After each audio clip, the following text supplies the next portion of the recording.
Assalamualaikum warahmatullahi wabarakatuh. Pada kesempatan ini saya akan menyampaikan tentang prinsip-prinsip dakwah Kanjeng Nabi. Ada beberapa prinsip dakwah Nabi yang kemudian membuat Nabi itu sukses di dalam dakwahnya.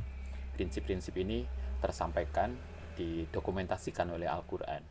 Kalau kita belajar Al-Quran, ada beberapa prinsip dakwah yang dilakukan oleh Nabi yang kita bisa belajar dari situ. Yang pertama, prinsip dakwah Nabi adalah apa yang disebut sebagai keteladanan. Nabi itu sukses berdakwah karena beliau senantiasa memberikan uswah kepada sahabatnya. Ini bisa kita lihat pada surat Al-Ahzab ayat 21. Saya kira para pemirsa cukup akrab dengan ayat ini. Laqad kana lakum fi Rasulillahi ta'ala uswatun hasanah. Problem kita di dalam era sekarang itu kan problem keteladanan.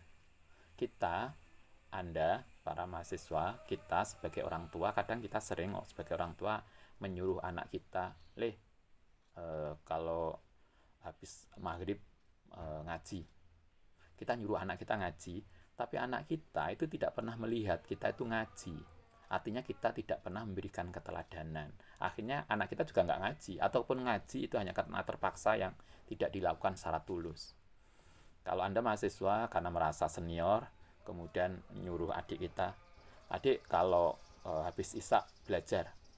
Tapi adik kita tidak pernah melihat kita itu membawa buku dan belajar. Bagaimana mungkin seorang kakak, Anda, kita, itu bisa menyuruh orang lain untuk melakukan sesuatu, sementara mereka tidak mendapatkan teladan yang baik. Secara umum di dalam sikap bernegara kita, problem keteladanan ini menjadi sesuatu yang akut. Banyak orang, banyak perintah dari para pejabat, banyak perintah dari pimpinan, yang perintah itu kemudian tidak ditunjukkan dengan uswah yang sama. Pemimpinnya, juragannya, pejabatnya hanya memberikan perintah, tapi tidak ada keteladanan yang muncul, sehingga kemudian rakyatnya hanya melihat perintah itu sebagai sebuah himbauan yang kemudian tidak perlu dituruti. Ini problem kita. Nabi, ketika beliau menyuruh, maka beliau adalah orang pertama yang akan melakukan. Kalau Nabi melarang, beliau adalah orang pertama yang meninggalkan. Prinsip keteladanan ini sangat penting untuk kesuksesan bagaimana dakwah kita itu bisa berjalan. Itu satu. Yang kedua, Nabi itu dakwahnya dengan cara yang lembut, hatinya tulus dan lembut. Ini paling enggak yang disampaikan di dalam Al-Quran. Anda bisa baca di dalam surat Al-Imran nomor 100 ayat 159. Laukun tafadzon walidul qalbi lang faddu min haulik. Kata Al-Quran, andaikan engkau Muhammad dakwahnya dengan cara keras, hati yang kaku, maka para orang-orang di sekitarmu akan lari. Nah, sekarang kan tidak sedikit sebagian dari kita itu dakwahnya dengan sangat keras, ngamuan, bawa pentungan, menghajar orang di jalanan. Mereka itu mendakwakan apa? Cobalah kita pikirkan. Kita itu mengaku Islam itu agama rahmat, agama kasih sayang. Tapi perilaku yang kita tunjukkan itu tidak menunjukkan kasih sayang dan rahmat. Kalau kemudian mereka melakukan itu tidak mencerminkan agama yang dia sampaikan. Bagaimana mungkin kita mendakwahkan kedamaian tapi perilakunya dengan garang? Selain itu kita juga berpikir, apakah Nabi kita, Kanjeng Nabi Muhammad itu mengajarkan itu, ngasih contoh itu? Enggak sama sekali kan? Kita bisa lihat justru Allah Ta'ala menyampaikan, mendokumentasikan di dalam Al-Quran bahwa Nabi itu tidak pernah keras di dalam dakwahnya. Banyak kasus saya kira yang Anda bisa lihat di dalam banyak hadis, misalnya ada orang yang orang Badui datang, kemudian begitu masuk masjid langsung pipis. Beberapa sahabat sudah marah banget karena orang ini nggak tahu aturan, buang air, membuang kotoran di masjid yang mestinya tidak perlu dilakukan. Tapi Nabi kan jangan, biarin aja dulu kan, toh itu gampang untuk dicuci dan dibersihkan.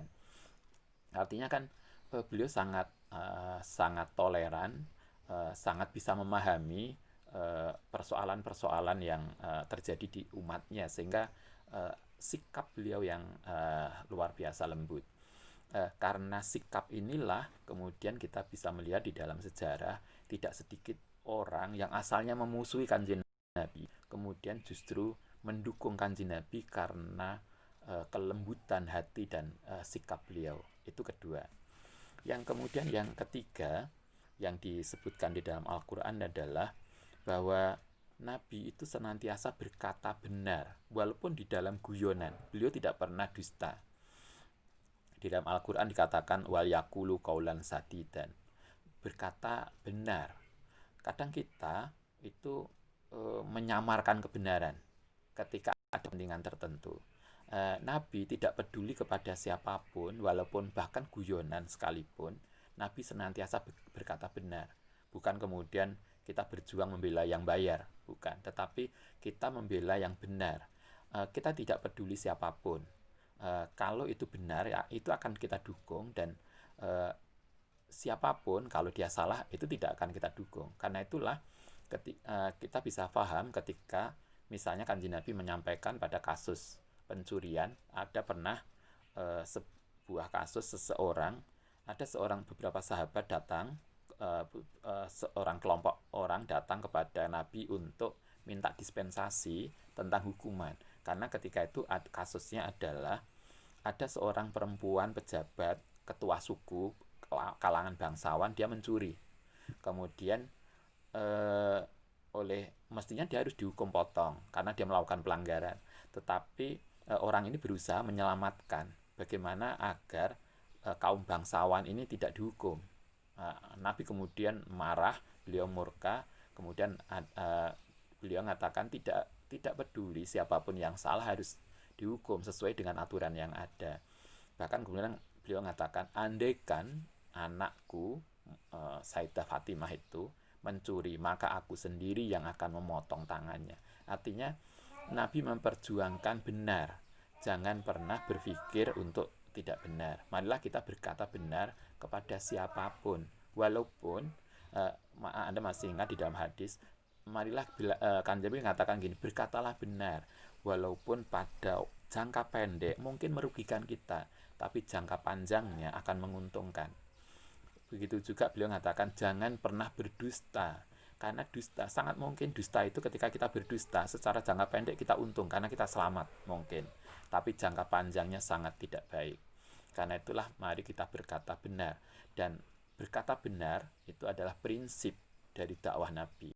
Berkata benar sesuai dengan apa adanya yang kita tahu, bukan kemudian karena teman kita maka kemudian kita membela dan seterusnya. Karena itulah kalau kita belajar, ada seorang tokoh di Afrika namanya Farid Ishaq, Maulana Farid Ishaq. Ada statement yang bagus yang beliau sampaikan. Beliau mengatakan, siapapun mereka yang berjuang untuk kebenaran dan keadilan, maka itulah teman kita. Tidak peduli agamanya, walaupun mereka mungkin agamanya tidak sama dengan kita, tapi kalau sama-sama berjuang untuk kebenaran, untuk keadilan, membela yang lemah, maka itu adalah teman seperjuangan. Sebaliknya, siapapun dia yang justru menolak keadilan, menjegal keadilan, berbuat kemungkaran, walaupun dia teman seagama kita, maka dia adalah lawan kita. Jadi kawan dan lawan di dalam konteks Maulana Farid Ishaq itu tidak dilihat dari afiliasi agama. Bukan berarti kalau dia satu organisasi karena sama-sama organisasi masanya, masyarakatnya, ormasnya sama, atau benderanya sama, kemudian teman. Bukan. Kita diajarkan teman adalah orang yang sama-sama berjuang untuk keadilan dan kebenaran. Sementara walaupun teman seagama, kalau dia korupsi, dia melakukan perilaku yang nggak baik, maka dia bukan teman. Dia justru adalah lawan. Itu yang ketiga. Yang keempat adalah Nabi itu senantiasa menyampaikan sesuatu sesuai dengan konteks siapa yang diajak bicara. Kalau dalam hadisnya, khotibun nas ala qadri ukulihim, berbicara kepada manusia, kepada masyarakat sesuai dengan konteksnya. Kalau Al-Quran mengatakan wa kullahum fi anfusihim kaulan balighun, berkata sesuai dengan tingkat masyarakat. Kalau Anda mahasiswa yang sering kadang saya sampaikan di kelas, Anda mahasiswa belajar teori apa, kalau di pendidikan belajar pendidikan, di psikologi belajar teori psikologi, karena Anda merasa pinter, merasa menguasai teori itu, kemudian suatu ketika pulang, disuruh pulang di rumah, di kampung, kemudian kita ngisi pengajian pada orang kampung. Yang kita isi pengajian adalah mak-mak, mbah-mbah yang sepuh pengajian di kampung. Kemudian Anda menggunakan teori psikologi, teori pendidikan yang jelimet. Kemudian mbah-mbah kita nggak paham. Maka bukan mereka yang nggak pinter, tapi kitalah yang nggak cerdas. Karena kita telah menyampaikan sesuatu yang tidak sesuai dengan tingkat mbah-mbah itu. Kajian teori itu di kampus. Tapi untuk hal-hal yang bersifat aplikatif di masyarakat, khususnya untuk mbah-mbah yang sepuh di kampung, kita kan nggak perlu bicara teori yang daki-daki, apalagi pamer teori yang baru kita pelajari. Nabi itu mesti sesuai dengan tingkat nalar masyarakat. Bagi orang tertentu yang sudah mencapai tingkatan tinggi, maka Nabi akan melakukan keputusan yang berbeda dengan orang yang biasa. Contoh paling mudah, pemirsa masih bisa ingat, suatu ketika Nabi itu pernah membawa obor. Beliau membawa obor mau membakar rumah sebagian orang Ansor yang nggak mau jamaah, bukan nggak mau sholat loh ya. Yang mau dibakar rumahnya itu adalah orang yang nggak mau jamaah, sholatnya di rumah, nggak mau ke masjid. Itu oleh Nabi mau dibakar rumahnya. Nabi keras banget, tidak mau jamaah saja, bukan tidak mau sholat, itu rumahnya mau dibakar. Tetapi suatu ketika ada orang baru datang ke menemui kanjeng Nabi, dia bilang, Muhammad, saya ingin masuk Islam, tapi saya tidak bisa sholat 5 waktu, saya hanya bisa 3. Apa kata Nabi? Ya silakan, nggak apa-apa. Kalau Anda masuk Islam kuatnya hanya 3 waktu, nggak apa-apa, silakan.